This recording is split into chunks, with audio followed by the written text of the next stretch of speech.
Decades before we saw his return in The Rise of Skywalker, Emperor Palpatine would also return in the Legends or EU timeline, the first occasion being in the comic series Dark Empire.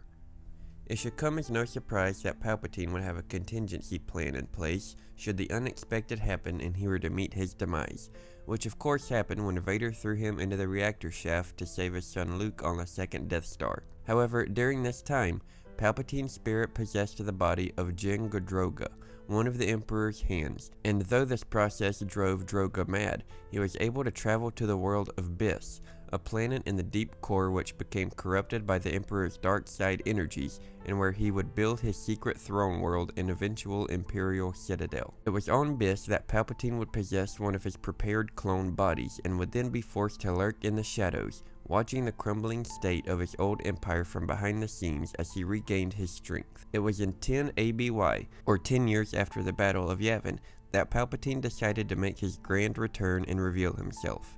He used his powers in the Force to create a wormhole which caused great damage to Coruscant, and despite pleas from his sister Leia, Luke allowed himself to be captured in order to discover what was truly happening.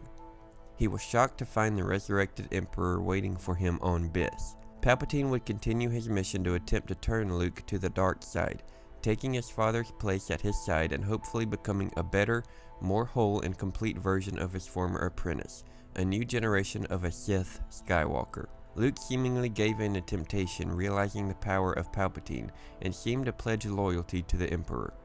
Feigning allegiance, Luke began trying to sabotage Palpatine's plans in various ways, such as accessing secret codes for Palpatine's world devastators, which were attacking the world of Mon Calamari, and transmitted improper signals that remotely controlled the terrible machines. Palpatine would become aware of Luke's treachery against him and would at times counter Luke's moves quietly. In an attempt to rescue Luke from the Emperor, Leia and Han arrived on Biss, but were ultimately captured themselves. Naturally, Palpatine tried to tempt and lure Leia to the dark side using an old Jedi holocron that had been stolen long ago, as well as revealing that he planned to transfer his mind and consciousness into the body of her and Han's unborn child once he was born, and even declared that he was master of all the Jedi, having captured both Leia and her Jedi Knight brother. Finally, Luke would begin to fight back.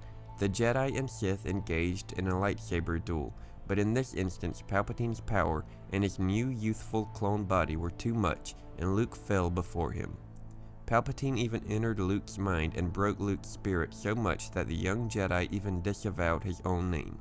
Ultimately, Leia was able to bring her brother back and give him the strength that he needed to fight back. Luke would cut off Palpatine's hand, and Luke and Leia, who even had some help from the unborn Solo, were able to use the Force to momentarily sever Palpatine's connection to the Force, who, moments earlier, had conjured up yet another Force storm, but now being unable to control it, the storm destroyed the Eclipse, the dreadnought that Palpatine was currently aboard, and seemingly destroyed Palpatine with it. However, Palpatine would manage to essence transfer to one final clone, as the rest had been destroyed by Luke on Biss. Palpatine would make his final return and continue his attempt to crumble the New Republic. This time, during a final confrontation, Palpatine would try once more to possess the body of Han and Leia's newborn son, Anakin Solo. However, this time, enraged by everything that had happened, Han Solo shot Palpatine in the back with a blaster, which destroyed his final clone body. In his final moments, Palpatine's spirit flew towards the baby Anakin Solo, but was intercepted by the Jedi known as Brand, who was present at the final battle as well. The Emperor's soul was now bound to the Jedi Knight's own life force, which was departing, and as Brand became one with the Force, Palpatine's spirit was gone with him. Having been dragged into the depths of the Force, the deceased Jedi of the past would see to it that Palpatine never returned to torment the galaxy again. He would forever experience a never-ending darkness and madness. Emperor Palpatine, Darth Sidious, was finally dead, though the terrible, horrific legacy he created would live on. Thank you for watching this video, and until next time, may the Force be with you.